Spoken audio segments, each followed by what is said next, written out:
Good evening. This is QTV Nightly News coming to you from our studios on Kairaba Avenue, and I'm Asma Oba. Thanks for joining us. Here are the main news headlines. President Barrow returned from the Democratic Republic of Congo, where he attended President Felix Antoine Tshisekedi's second-term swearing-in ceremony. The Gambia's judiciary hosted its annual legal year opening ceremony on Sunday at the courts complex in Banjul.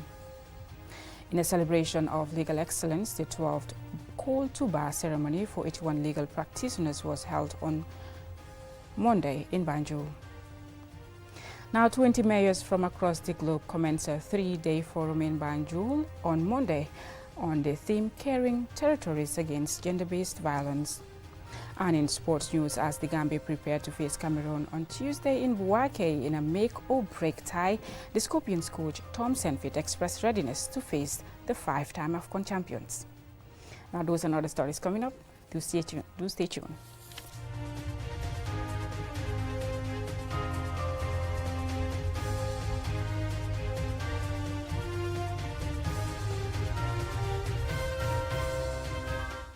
Thank you for staying with us. Now, President Felix Antoine Tshisekedi, President of the Democratic Republic of Congo, was sworn in for a second term despite his victory being disputed by the opposition. The ceremony was attended by several world leaders, including President Adama Barrow, who was accompanied by Madam Sadio Mbalo Barrow. Aliou Cissé reports. President Tshisekedi achieved a landslide victory in the December 20th elections, winning more than 70% of the vote, according to results released by the country's Electoral Commission. The election saw a more than 40% turnout, with some 18 million people voting. Opposition candidates, including businessman Moaz Katumbi, who finished behind Tshisekedi with 18% of the vote, rejected the results, alleging widespread vote rigging, ballot stuffing, and other malpractice. Despite the claims, the leading opposition candidates opted not to pursue a legal challenge. Instead, they called for a 3-day nationwide protest starting on the day of the inauguration, which failed to materialize. Despite these claims, Tshisekedi was sworn in for a second term as president on Saturday in a colorful ceremony at the 80,000 capacity Matthias Stadium in the capital, Kinshasa. The ceremony was also attended by several African heads of state and foreign envoys, including President Adama Barrow, who shared the reason for accepting his counterpart's invitation to attend the event. We attended the ceremony because we believe in democracy, and we were there to support the Congolese people because the Congo is transitioning in their democracy. I think, and Congo is a very important country as far as Africa is concerned. Supporting them means you are consolidating democracy in that country, and also because Congo is important, Congo should maintain peace and stability going forward, and I think can contribute to the development of Africa. So we think that it is important, and the occasion was well attended. President Barrow hopes the people of DR Congo will work together to consolidate peace and stability in the country and the region to safeguard their resources. President Tshisekedi was first sworn in as president in January 2019 after controversially defeating then-incumbent Joseph Kabila. During the inauguration ceremony, President Tshisekedi said that he wants a more united, strong, and prosperous DR Congo. "I am aware of your expectations," he declared, referring among other matters that need to be addressed to unemployment, youth, women's rights, and national cohesion. Reporting for QTV News, I am Aliou Cissé. Now, the Gambia's judiciary hosted its annual legal year opening ceremony on Sunday at the courts complex in Banjul. Presided over by the Vice President, the event spotlighted the progress and challenges facing our justice system. Meanwhile, the Chief Justice of the Gambia has reported a backlog of court cases and called on government to provide to the judiciary with more resources for a more efficient and effective justice system. Mumudulamin Choi has more. It is the opening of another legal year in the judicial calendar. In a colorful ceremony, a procession of members of the bench and the bar is among the highlights of the event.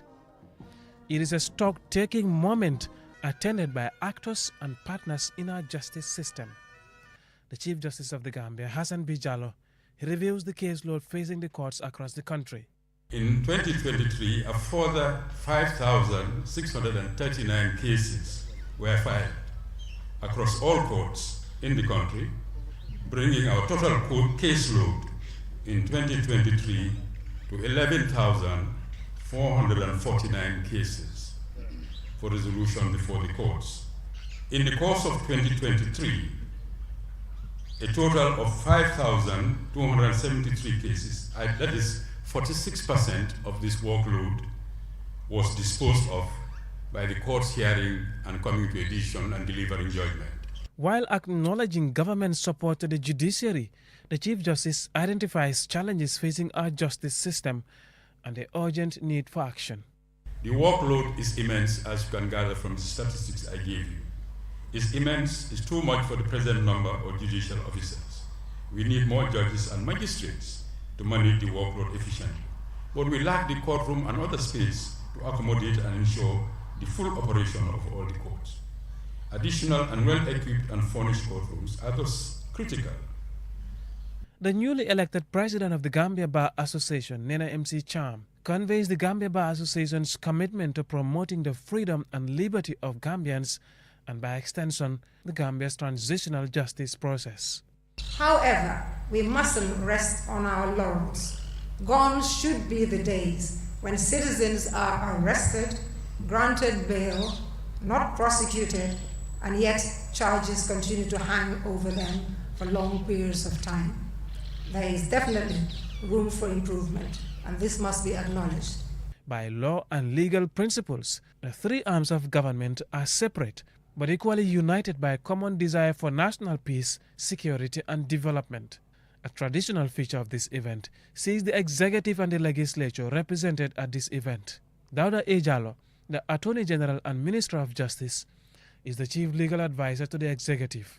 Over the past year, the Criminal Division has effectively prosecuted significant crimes such as treason, sexual and gender-based violence, and cases of official corruption. These successful prosecutions underscore our unwavering commitment to combating a wide range of criminal activities in the country.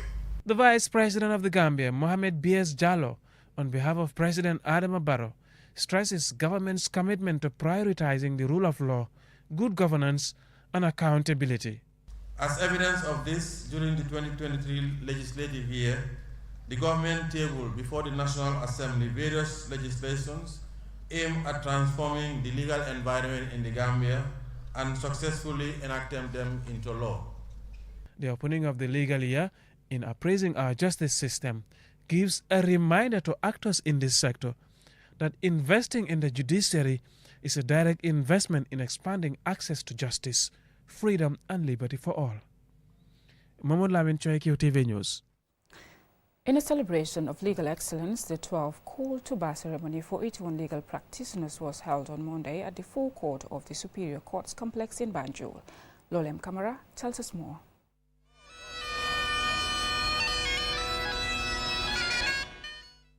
The event saw the admission of 81 aspiring lawyers, 44 of whom are Gambians, into the legal profession.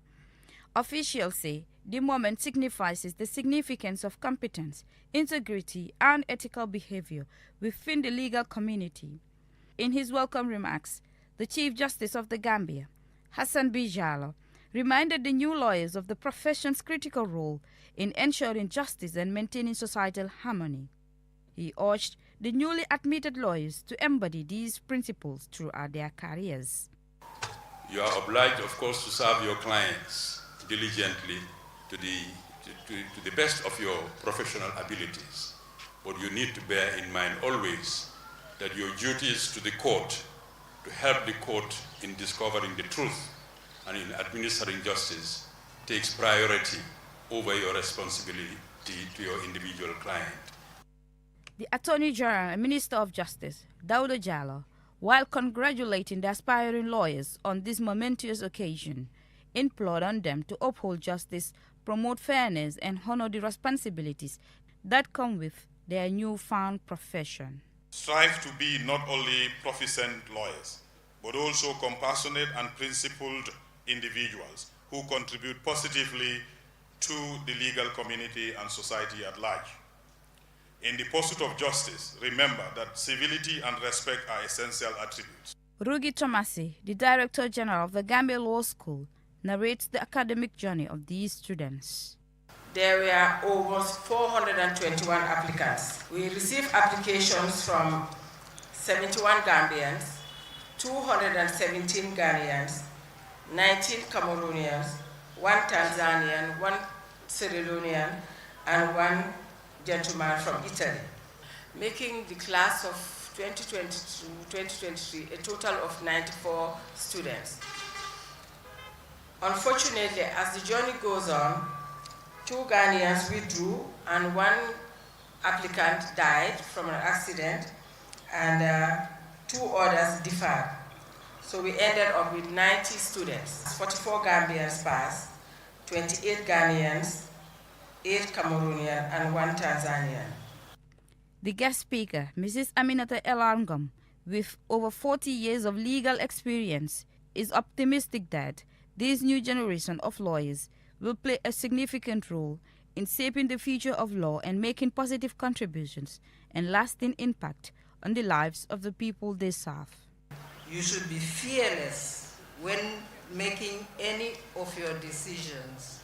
When making a dissenting or supporting opinion, if you get the opportunity to become a judge, you should make sure that you are contributing, adding the requisite jurisprudence to support your stance and make a positive contribution to teamwork. Karina Aikako Lamti, named as the best female student, gave the vote of thanks on behalf of all the students. The joyous occasion brought together family members, graduates, loved ones, and a cross-section of legal professionals. Certificates and prizes were awarded to best students in their respective areas of law. For QTV News, Lolly M. Camara. That story by Lolly M. Camara will take us to a commercial break, but when we return, we have more local as well as international news stories for you. Don't go away.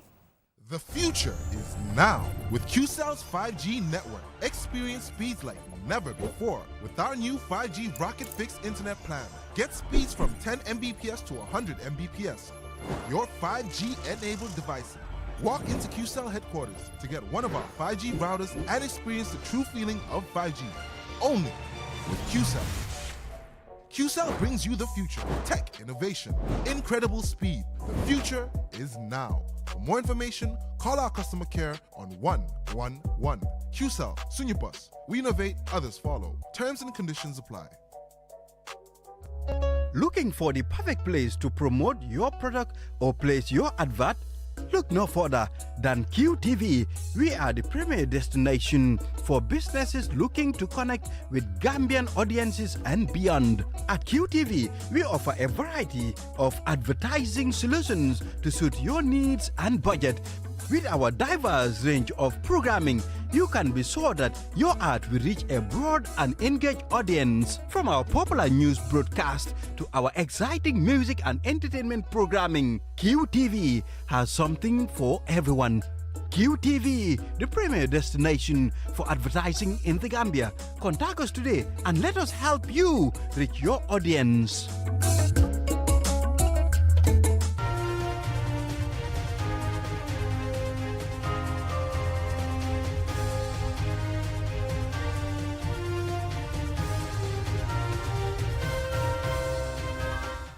Welcome back. If you're just tuning in, you're watching QTV News, and I'm Asma Uba. Now, 20 mayors from across the globe commenced a 3-day forum in Banjul on Monday on the theme Caring Territories Against Gender-Based Violence. The event is organized by the World Organization of United Cities and Local Governments and Partners. Julda Jai reports. The forum is part of the international program Territories Caring Women Victims of Violence, led by the Observatory of Violence Against Women of the Department of Seine-Saint-Denis in France and UCLG's Committee on Social Inclusion, Participatory Democracy and Human Rights.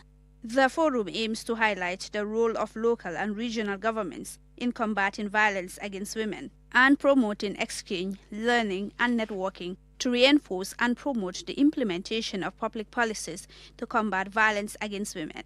Violence against women and girls is one of the most widespread, persistent, and devastating human rights violations. It is a major obstacle to the fulfillment of women's and girls' human rights and can have terrible repercussions on society, as it hampers access to other essential rights such as health, education, housing, and justice.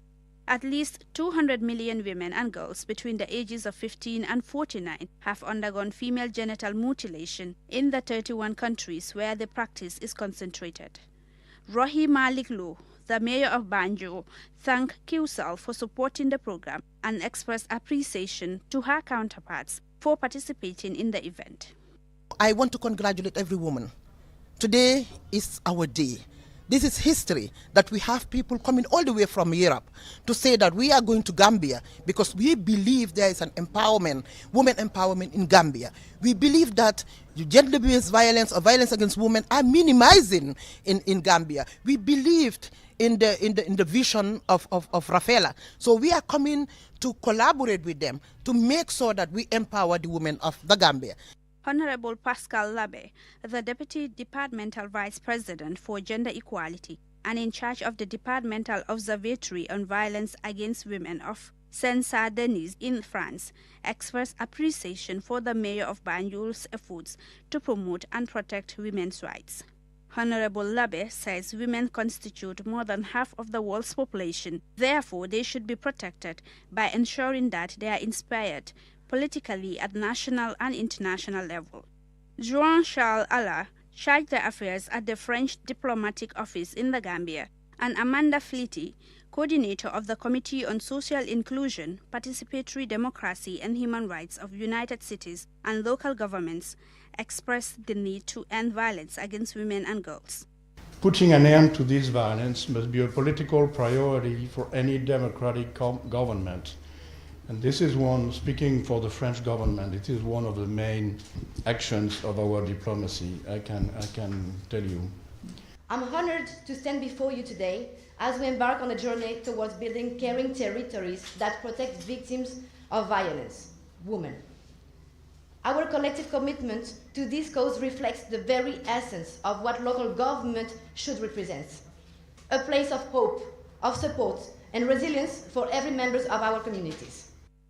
The 3-day forum will address forced marriage, female genital mutilation, sexual violence against girls in situations of armed conflict, and advocacy for women's rights, among other topics. For QTV News, I am Julden Yai. Now, a vehicle carrying bicycle parts that caught fire in Brikama on Saturday morning, causing power failure and severely disrupting traffic, took the fire service more than 40 hours to put out. Babukar Sise was at the scene and he filed this report. This is the 26-wheel long vehicle on fire near the GNPC station in Brikama on Saturday. According to Omar Job, an eyewitness, a GNPC pump attendant at the Brikama branch, he noticed the fire as the vehicle was passing and immediately alerted the driver. Around 3 o'clock, It was around 3 a.m. I was standing under the veranda and I saw the truck coming. I came out and informed the driver that his vehicle was on fire. He stopped near the petrol station, but I told him to move away from there as soon as possible, which he did. So we filled gallon cans with water and poured it on the fire, but that failed to stop the fire. When the smoke started to affect us, we stopped and called the fire service. But there was also a gas bottle that exploded on the right-hand side of the vehicle. That's why that side of the vehicle fell on the ground. Officials of the GNPC were on high alert because the incident happened near the petrol station, which could have devastating consequences. Koli Swai, the senior manager for Health, Safety, Security and Environment at GNPC, spoke about the impact this incident has on GNPC. As we speak, we are not operating, so it reduced our volumes, volume of sales that we record daily. And also, as we all know, we have underground tanks here who are loaded.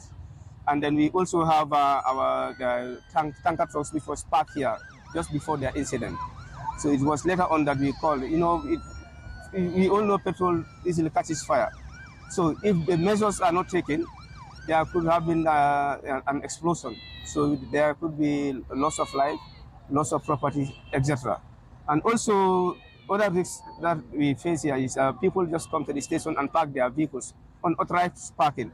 So that is, we are taking this as an opportunity to warn all others who are doing this at our station and other petrol stations to desist from it. Kisima Gindo, a businessman and the owner of the vehicle and the items loaded on it, said the bicycle parts are brand new, imported from India. The truck, he added, was loaded with 2 40-foot containers of bicycle parts at Banjul ports and heading to Mali. The guy selling petrol alerted the driver to stop, and he informed him that his truck was on fire. The driver stopped and saw the fire. He then called to inform me while I was driving past Brikama. I returned to the scene and we called the fire service for help. It's only God who knows the cause of the fire. The incident caused long traffic congestion, which forced many commuters having to walk long distances to get around the cordon around the scene. Malamin Sise is among those working to get to Brikama. I went to play football at Mandinari. The traffic is so congested that the vehicle I boarded stopped at Yundum, so I had to walk from Yundum to Brikama. This incident happened just a few days after a fuel tanker caught fire near Yundum barracks, also causing traffic congestion for several hours. Though investigations are ongoing as to the cause of the fire, the president of the General Transport Union, Omar Sise, said looking at the nature of the fire, the truck, which was loaded high up, might have touched an overhead high-tension electric cable that crossed the road. Babukar Sise, QTV News. Such an unfortunate situation there. Before we end this news bulletin, here's a recap of our main news headlines. President Barrow returned from the Democratic Republic of Congo, where he attended President Felix Antoine Tshisekedi's second-term swearing-in ceremony. The Gambia's judiciary hosted its annual legal year opening ceremony on Sunday at the courts complex in Banjul. And in a celebration of legal excellence, the 12th call to bar ceremony for 81 legal practitioners was held on Monday in Banjul. And 20 mayors from across the globe commenced a 3-day forum in Banjul on Monday on the theme Caring Territories Against Gender-Based Violence. Well, that's all we have for you on this news bulletin. Join us again at 10 p.m. for more news. Thanks for watching and have a great evening.